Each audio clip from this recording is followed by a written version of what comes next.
Soft plastics have taken the fishing world by storm, and rightly so. They are easy to use, relatively cheap, and you don't have to spend hours looking for bait.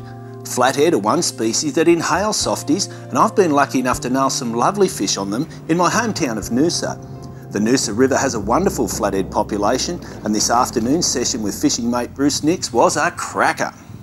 I was chasing a couple of lizards for some special recipes I had in mind, and the wily predators were not letting me down.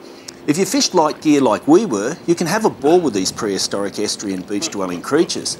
The first one in the boat was well and truly over the 40 centimetre minimum size here in Queensland, but I thought that we could do a lot better than this fish that went a healthy 50 centimetres on the lie detector and fought like a demon.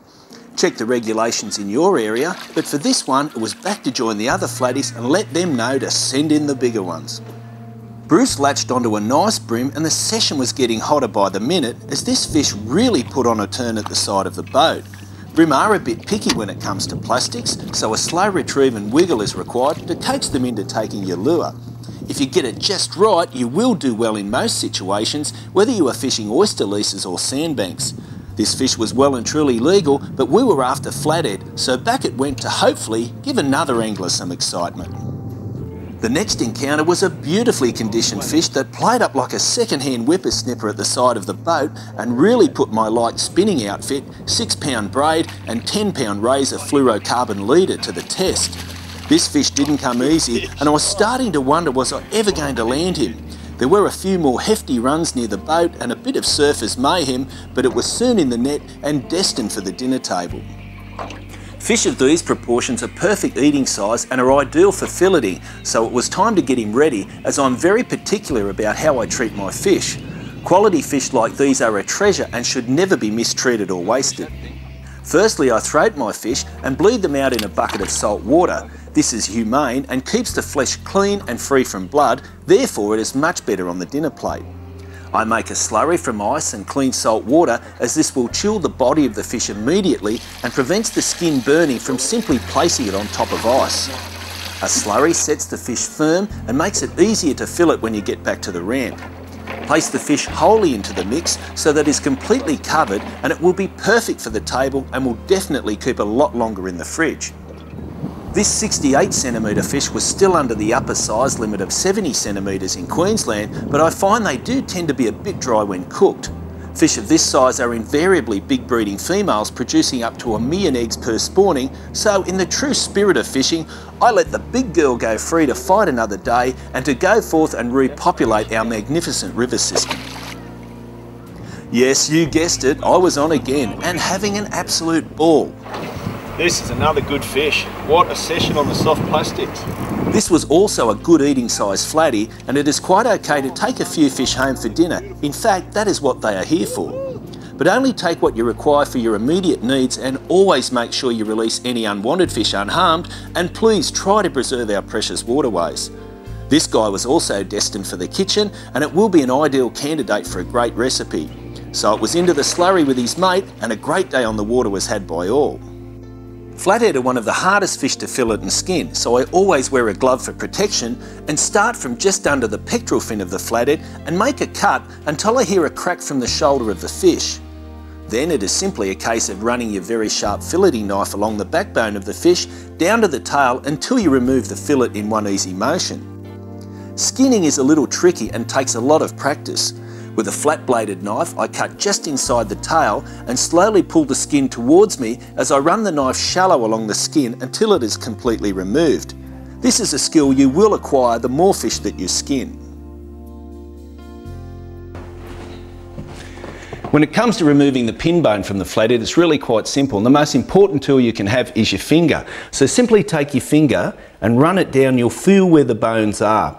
So with a nice sharp knife, they run down to about here. We're just going to take a V slice out of there and take that completely off, and that will render this fillet completely boneless. Now, if you've got a pussycat, these little pin bones are fantastic. My little lilac Burmese absolutely loves it, so don't throw it away. And we'll do the same for the other one. I've cut these into bite-sized pieces, and I'm going to crumb them in a special mix. Because flathead tend to be very strong in flavour, I'm going to sweeten it up with a couple of special ingredients. So let's take a look. First of all, here I've got some plain flour. There's about 3/4 of a cup. I've got some beaten egg and I'm just going to add some milk to that and give that a little whisk through, and that's what's going to make our special crumb mix stick. Let's give that a little combine there. And over here I've got a couple of cups of breadcrumbs, and to this I'm going to add some crushed peanuts, about half a cup, and some shredded coconut, and that's the ingredient that really sweetens up this concoction. Righto. Now, whenever it comes to crumbing, first things first, into the flour, roll them through so you make sure they've got a good coverage, into the egg wash. Once again, make sure that's completely covered, and you have to put them in the flour first because that is what makes the egg wash stick. And then into the mix,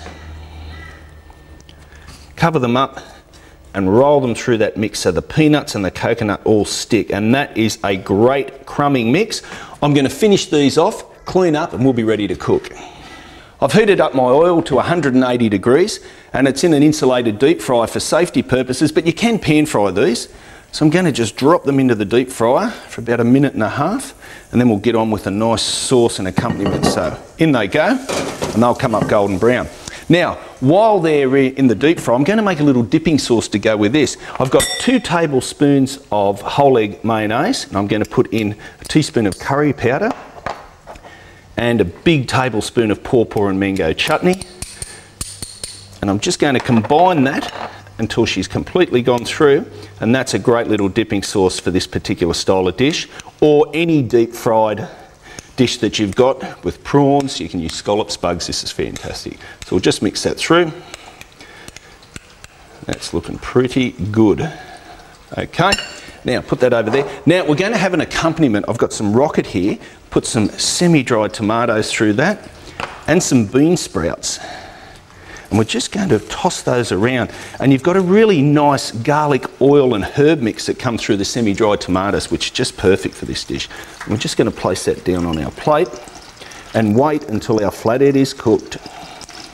Now these have come up a treat. They're just golden brown. We're just going to let them drain off for a second, and we've got our beautiful mix here, lots of colour, which is good. Place these on top. And there really isn't anything that tastes better than some good old-fashioned fried fish. And you'll see the peanuts and the coconut really do make an attractive accompaniment to this dish. And of course, like all my recipes, you can use this with any fish at all. And that is a flathead dish fit for a king. The piece de resistance, a good squeeze of lime juice, and that lime will soak down into the rocket and give you a fantastic dish. Well, there we have it, flathead in a special crumbing mix, and for my money, it's not bad.